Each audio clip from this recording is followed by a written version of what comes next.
Mesdames, Messieurs, bonsoir. Voici les titres que nous allons développer. Nouvelle frappe ce soir en Afghanistan. Américains et Britanniques bombardent le pays depuis maintenant 1h30. La maîtrise du ciel serait assurée. Situation très instable au Pakistan où les militants pro-talibans ont manifesté aujourd'hui. Le général Musharraf tente de préserver la cohésion de son pays. Le Proche-Orient est emporté dans la tourmente. À Gaza, une manifestation d'islamistes a été violemment réprimée par la police palestinienne. Bilan 2 morts. Enfin, accident d'avion ce matin sur les pistes de l'aéroport de Milan. Un Boeing a percuté un avion de tourisme faisant 118 morts. Une nouvelle vague d'attaques se déroule donc en ce moment même en Afghanistan. Apparemment, il s'agit d'une opération assez similaire à celle d'hier. Ces raids viseraient des cibles stratégiques et des lieux de rassemblement de talibans. On en sait un peu plus sur les frappes menées hier soir. Une trentaine de cibles auraient été visées pour maîtriser le ciel afghan. Pierre Babet. Deuxième offensive ce soir sur Kaboul. La capitale est plongée dans l'obscurité. Aucune explosion n'a été entendue ni enregistrée par cette caméra de vision nocturne. Des avions tournent dans le ciel. Kaboul, ce matin, lendemain de bombardement. Des images fournies par la chaîne arabe Al Jazeera. Aucune trace des 20 victimes annoncées par l'Afghan Islamic Press. Pas d'indice non plus des dégâts infligés aux installations militaires. Simplement des débris, des ruines qui s'ajoutent aux ruines et la peur d'une nuit de feu. La ville plongée dans l'obscurité et la population dans l'effroi. Nous étions totalement effrayés. Mes enfants ne pouvaient pas dormir. C'était une nuit effrayante. Nous voulons que cela s'arrête. Hier soir donc, début des frappes, une cinquantaine de missiles Tomahawk tirés des bâtiments américains et britanniques, un nombre indéterminé de bombardiers, les cibles, une trentaine d'objectifs sur 20 sites différents. Les interprétateurs font actuellement l'évaluation des frappes. Cet après-midi, au cours d'une cérémonie à la Maison-Blanche, George Bush s'est félicité du résultat de cette première nuit de frappe. La mission militaire d'hier a été exécutée comme prévu. Et dans le même temps, notre bonne nation a parachuté 37 000 kits de nourriture et de médicaments. C'est une partie importante d'une guerre encore en cours et qui est menée sur plusieurs fronts. Pour ne pas perdre en tout cas la guerre des images, l'armée de l'air américaine a donné une grande publicité au retour à Ramstein de cet avion de transport C-17 qui a parachuté cette nuit l'aide humanitaire au-dessus de l'Afghanistan. Opération militaire, bombardement de cibles, opération humanitaire, secours à population. La reprise des tirs de ce soir montre que l'offensive lancée hier va se poursuivre sur ces deux fronts, au moins. Il y a 20 minutes seulement au Pentagone, le chef d'état-major américain précise que le but de l'offensive en cours est de frapper 31 cibles différentes, traitées par 10 bombardiers et 10 appareils désignateurs de cibles. Voilà, et puis ce soir, le Canada a annoncé le déploiement de 2000 hommes, de 6 navires et de plusieurs avions aux côtés des Américains. Très peu d'images donc et pas de journalistes indépendants en Afghanistan, sauf dans l'est du pays, la zone tenue par l'Alliance du Nord. On a cru hier qu'une vaste offensive était menée par les partisans du défunt général Massoud, mais il s'agit plutôt d'affrontements sporadiques. C'est ce qu'a pu constater notre envoyé spécial sur place, Hervé Dino. Nous avons pu le joindre il y a quelques minutes. À peine la nuit tombée, les forces américaines sont à nouveau entrées en action. Les villes de Kandahar, Jalalabad et Kaboul seraient les premières cibles visées ce soir. Ici, à 30 km de la capitale afghane, on distingue vaguement dans le lointain quelques éclairs, mais il est impossible de déterminer très précisément les sites visés.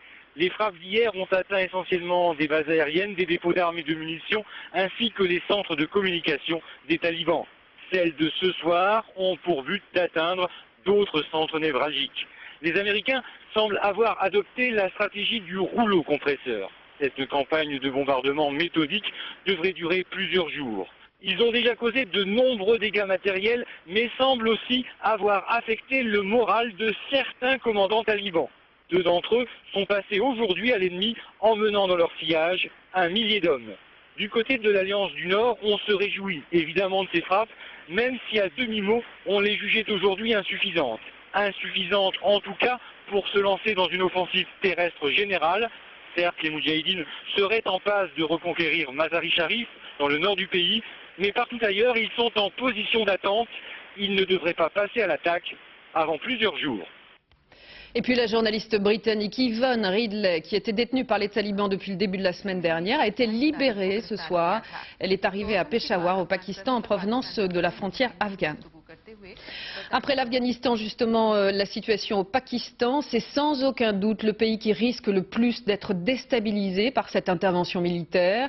Les pros et les anti-talibans s'y côtoient depuis des années. Le pouvoir a clairement choisi de soutenir les Occidentaux. Une confusion qui s'est exprimée dès ce matin dans les rues de Peshawar, comme en témoigne le reportage de nos envoyés spéciaux à Peshawar, Memona Interman et Christian de Carnet. Peshawar a l'air abasourdi, désorienté. La guerre est aux portes de cette ville frontière. Les missiles de croisière tombent à quelques dizaines de kilomètres d'ici. On n'entend pas les bombardements, mais ils sont dans toutes les têtes. Pour éviter la mobilisation des contradicteurs, le général Musharraf a fait fermer les universités. Et ce sont les mosquées qui ont servi de lieu de contestation sans ampleur. Tribunaux sans appel pour des ennemis haïs, États-Unis, Israël et beaucoup d'autres. Ici ou là, des heurts avec la police. Toujours les mêmes slogans et la menace de la guerre sainte. Vous êtes le mal. Vous en voulez aux musulmans. Vous et les vôtres, les chrétiens, les juifs, vous êtes contre l'islam. Vous n'êtes pas contre les talibans et Ben Laden. Vous êtes contre l'islam. Le chef du parti fondamentaliste est arrêté, mais il a des adjoints et il ne se laisse pas intimider. Les missiles de croisière? Non, ça ne nous fait pas peur. Dieu, Allah nous donne une force énorme. C'est la seule puissance. C'est quoi les missiles? La police et l'armée sont beaucoup plus visibles aujourd'hui. Ces policiers nous expliquent qu'ils appliqueront les ordres en cas de trouble, mais certains comprennent des fondamentalistes. Je ne sais pas ce qui va se passer demain. Mais pour tout musulman, la guerre sainte, c'est un devoir sacré. La situation pourrait dégénérer. Pour l'instant, nous la contrôlons. L'opposition afghane de Peshawar est prudente. Les principaux dirigeants se réfugient dans le silence. Les autres refusent d'applaudir la coalition occidentale. Pourtant, ils le reconnaissent, elle leur prépare le terrain. Notre soutien est conditionnel. Si les attaques ne sont pas suivies d'un processus politique, avec un gouvernement fort, alors ce sera l'anarchie. Nous lançons un appel au monde entier et pas seulement aux États-Unis. S'il vous plaît, purgez notre pays du terrorisme. S'il vous plaît, aidez-nous à reconstruire notre pays. Face à l'incertitude, chacun s'accroche à ses convictions ou à ses espérances. Au niveau du pouvoir, maintenant, le général Musharraf joue gros. Il doit maintenir coûte que coûte la cohésion de son pays et faire face à une opposition virulente. 10% de la population soutient les talibans. Des manifestations ont d'ailleurs été organisées en soutien à Oussama Ben Laden un peu partout dans le pays. Mais la mobilisation n'a pas été aussi forte qu'on le pensait. Hervé Guéquière. Des slogans contre le président pakistanais Musharraf et contre les États-Unis. Quelques heures après les premières frappes anglo-américaines sur l'Afghanistan, les islamistes du Pakistan expriment leur colère dans la rue dans plusieurs grandes villes du pays. Islamabad, Peshawar, Shaman et Quetta. Quetta, où plus de 10 000 étudiants islamistes radicaux se sont affrontés à la police. Des banques et des cinémas ont été partiellement détruits ou brûlés, ainsi qu'un bureau de l'UNICEF. Dans cette ville, on compte 1 mort et 8 blessés graves. À Shaman, près de 10 000 personnes hurlent leur soutien à Oussama Ben Laden. Une effigie du général Musharraf est même brûlée, celui-ci étant accusé de collaborer avec Washington. Dans le même temps, à Islamabad, Pervez Musharraf se veut rassurant. Il affirme maîtriser la situation et assure que son pays le soutient sans faille. Je sais que le peuple du Pakistan soutient mon gouvernement dans toutes les décisions que nous avons prises dans l'intérêt national. Sur le plan diplomatique, le président pakistanais entend aussi jouer un rôle de médiateur entre les talibans et les Américains. Nous tentons de modérer le gouvernement taliban. Nous faisons tout notre possible pour l'extradition d'Oussama Ben Laden. Tout ça est possible grâce aux relations diplomatiques que nous avons avec l'Afghanistan et les talibans.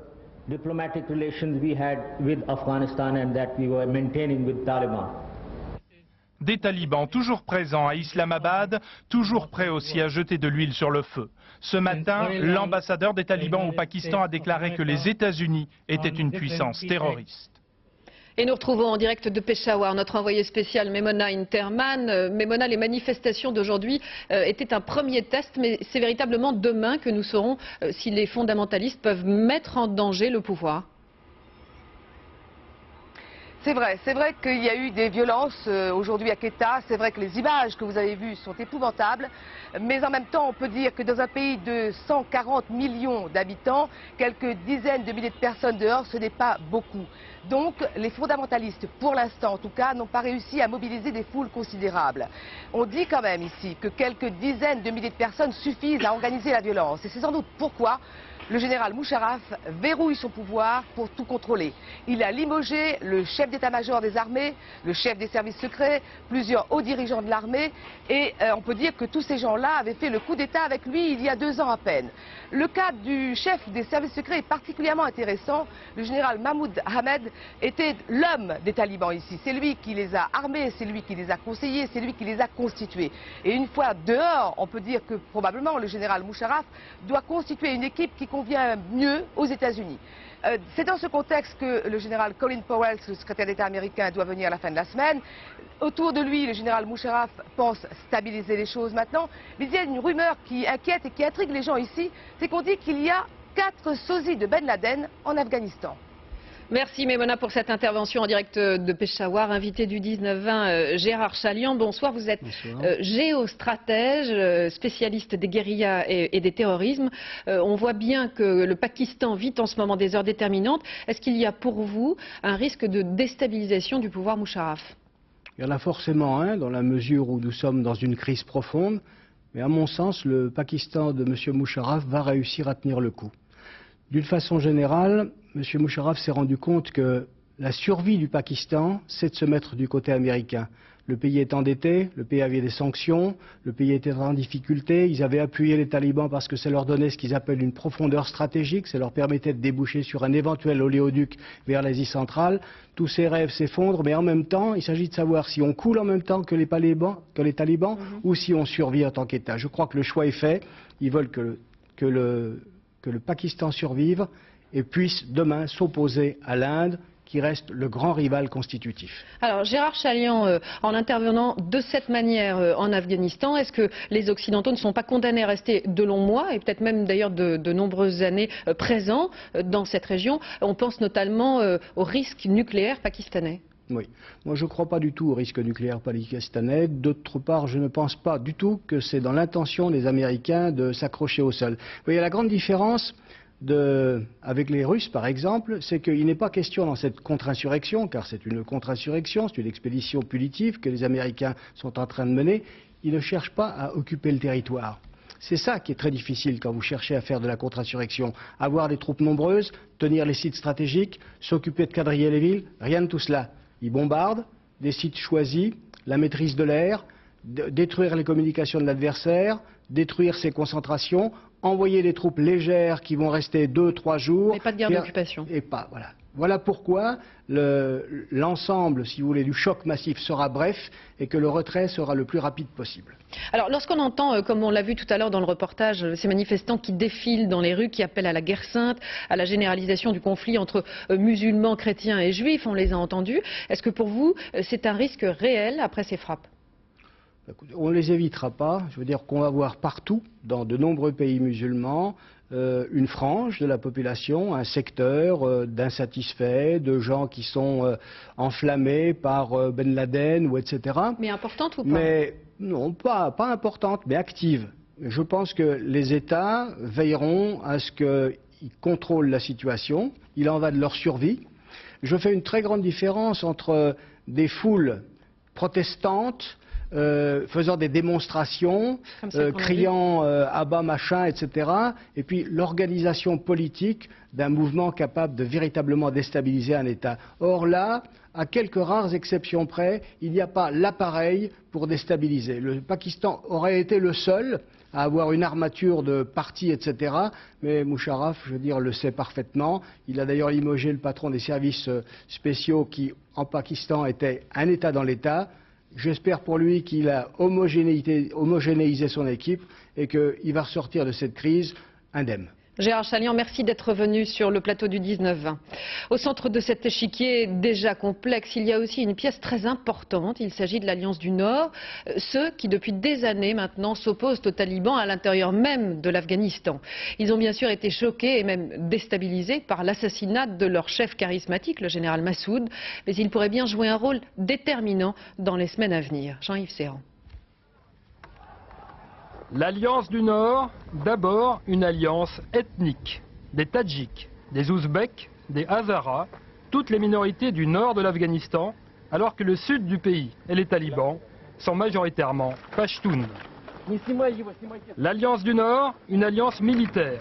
Des chefs de tribu, des Moudjahidines, ils ont combattu les soviétiques avant 89, ils combattent les talibans depuis 96. Leurs 15 000 hommes contrôlent le nord-est, environ 10% de l'Afghanistan. L'Alliance avait un chef, le commandant Massoud. Une image de résistant romantique, elle a fait oublier qu'entre 92 et 96, il était au pouvoir et qu'il n'a pas pu éviter la guerre civile, la destruction de Kaboul et l'arrivée des talibans. Massoud mort, voilà le nouveau chef de l'Alliance. Le commandant Fahim, à gauche, il dirigeait les services de renseignement du dernier président communiste de l'Afghanistan. Et si l'Alliance attend toujours une aide américaine, elle est déjà aidée par la Russie et par l'Iran.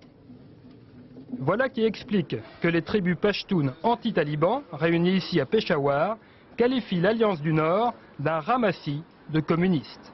Et que ce matin, le Pakistan ait demandé aux Américains de tenir l'Alliance en échec. Pour l'Occident, le Pakistan demeure l'élément stabilisateur en Asie centrale. La France lui vend beaucoup d'armes.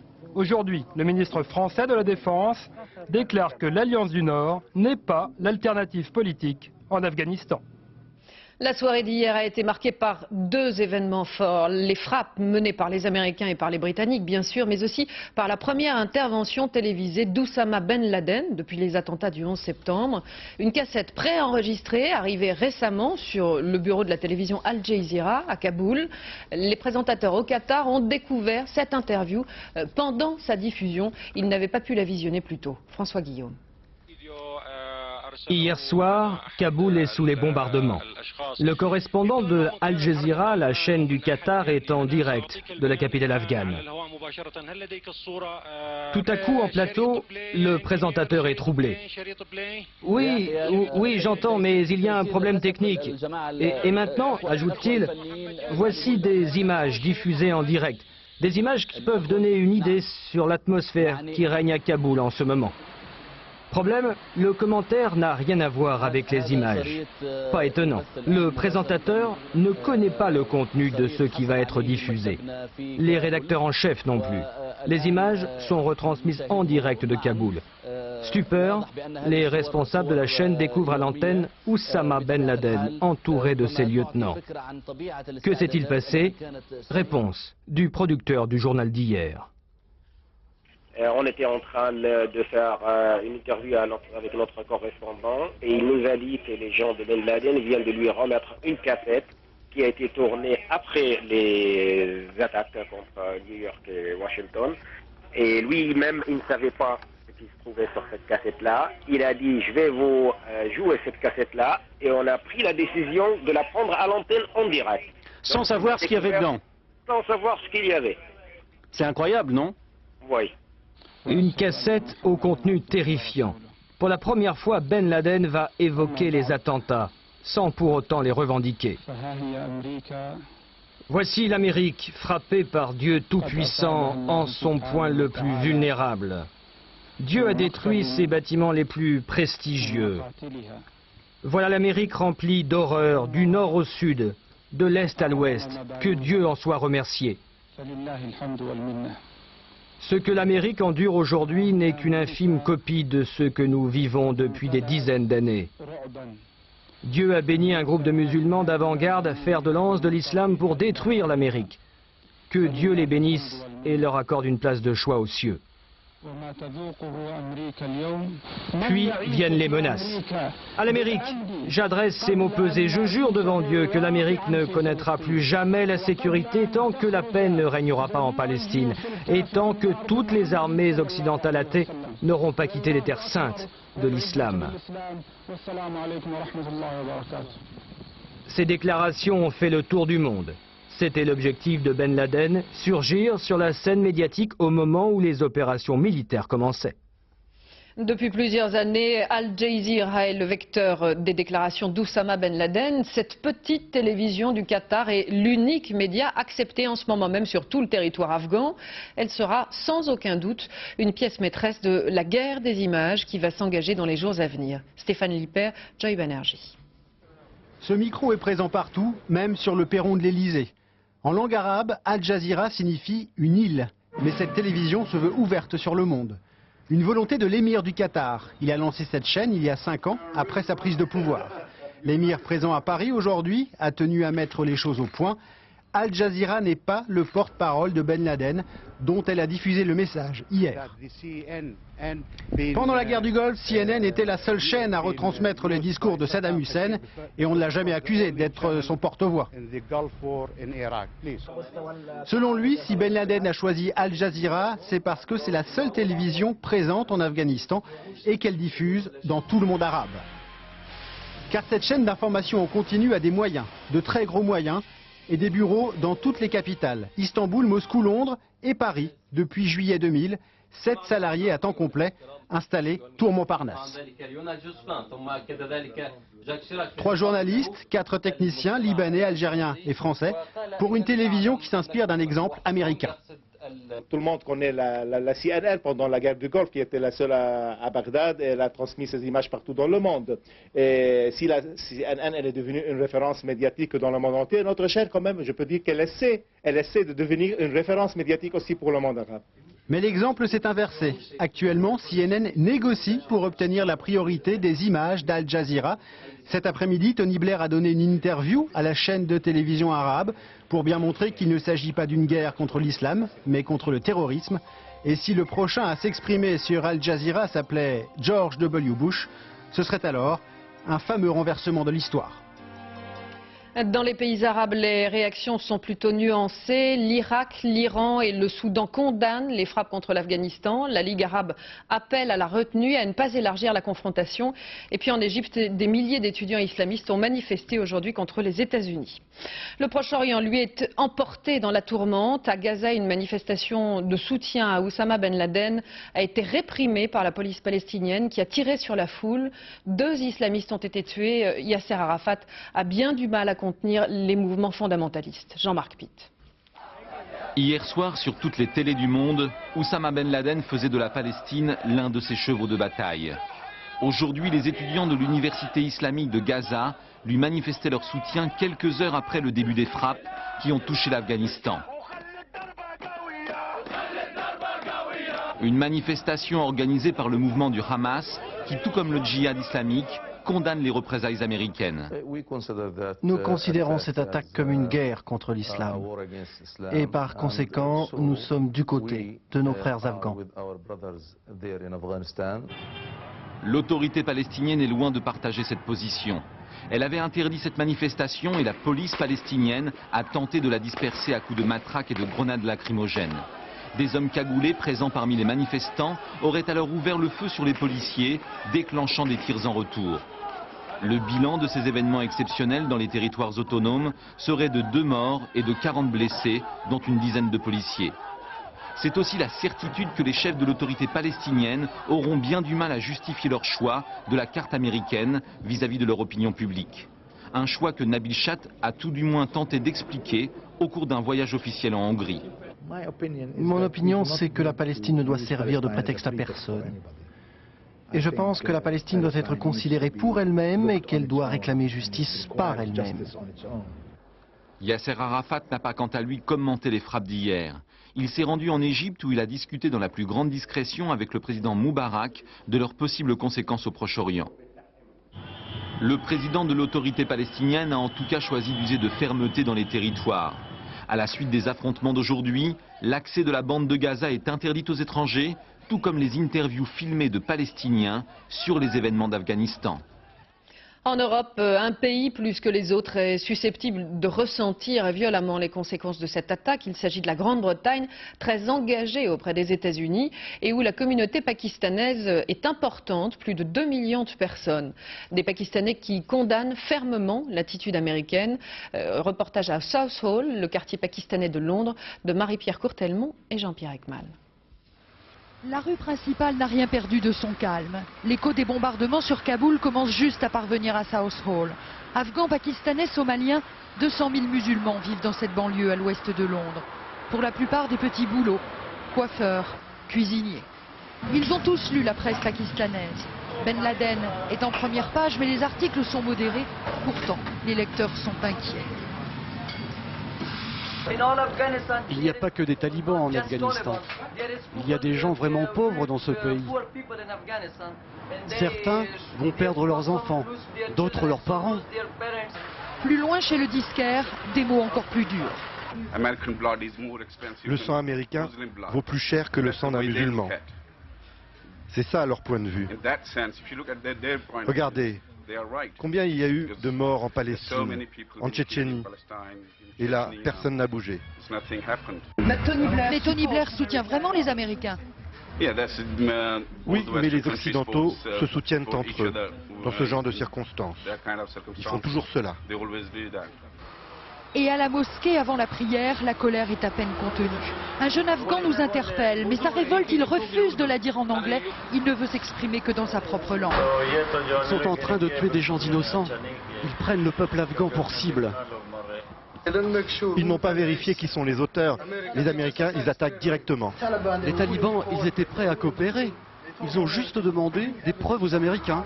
Ils n'en ont pas donné. L'imam de cette mosquée refusera de nous recevoir. Soudain, la foule devient plus dense. On nous demande de partir. L'annonce de nouveaux bombardements ne va pas calmer les esprits des communautés afghanes et pakistanaises. D'autant plus qu'ici, chaque jour, Tony Blair rappelle un peu plus son soutien aux Américains. Les Pakistanais ont annoncé des manifestations d'ici la fin de la semaine. En France, ces frappes sur l'Afghanistan alimentent bien sûr le débat politique. La majorité des partis soutient l'action menée par les Américains et par les Britanniques, à l'exception du Parti communiste. Mais beaucoup demandent un débat parlementaire et même un vote. Roselyne Fèvre, Michel Lemerle. Dans la classe politique, il y a d'abord ceux qui applaudissent et qui approuvent sans réserve la riposte américaine. La lutte contre le terrorisme est à la fois une lutte légitime et d'ailleurs approuvée dans le cadre des déclarations de l'ONU et par presque tous les États.